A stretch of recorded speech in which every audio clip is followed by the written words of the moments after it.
चला तर मैत्रिणींनो, आज आपण बनवणार आहे रेसिपी। ही आहे अख्खा चवळीची भाजी। अख्खे चवळी रात्रभर भिजवले आणि आता 4 शिट्ट्या कुकरला काढून घेतलेत। त्याच्यासाठी एक कांदा, लसूण, टोमॅटो, कोथिंबीर आपण याला मिक्सरला लावून घेऊया, पेस्ट तयार करून घेऊया। चला तर पाहूया रेसिपी। भाजीसाठी लागणारे साहित्य: 2 चमचे तेल, 1 चमचा जिरे मोहरी, चिमूटभर हिंग, अर्धा चमचा हळद, 1 चमचा मीठ, 1 चमचा भरून कांदा लसूण मसाला आणि 1-1.5 चमचा हे आहे किचन किंग मसाला। चला पाहूया रेसिपी।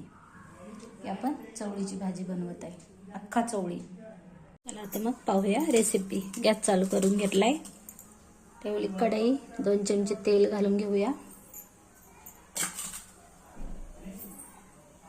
1 चमचा भरून जिरे मोहरी टाकूया। जिरे मोहरी तडतडलं की हिंग टाकूया। ही जी पेस्ट बनवून घेतली ना आपण, ती टाकून घेऊया। लागेल 2 मिनिटं फ्राय व्हायला।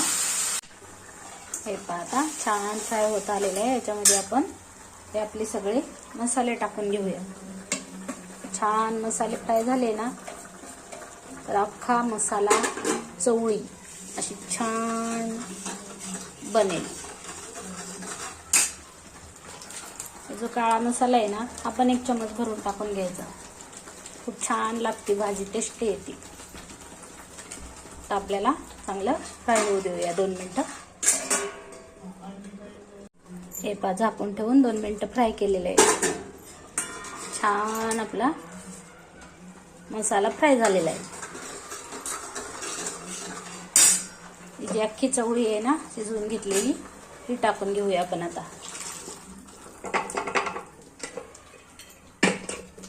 हे जे पाणी आहे ना, मिक्सरचं भांडं धुवून घेऊन एवढा बास होईल आपल्याला शिजण्यासाठी, कारण आपण उकडून घेतलेली आहे। ताईला 5 मिनिटं शिजवून घेऊया। पाहूया 5 मिनिटांनी झाकून ठेवून शिजवूया। चला तर मग पाहूया 5 मिनिटं झाले तर हे पहा, खूप छान झाली आपली चवळीची भाजी, अख्खा चवळी मसाला। गॅस बंद करून घेऊया, वर कोथिंबीर घालून घेऊया। व्हिडिओ आवडला तर लाईक करा, शेअर करा, सबस्क्राईब करा। चला तर पाहूया उद्याच्या व्हिडिओमध्ये, उद्याच्या रेसिपीमध्ये। बाय।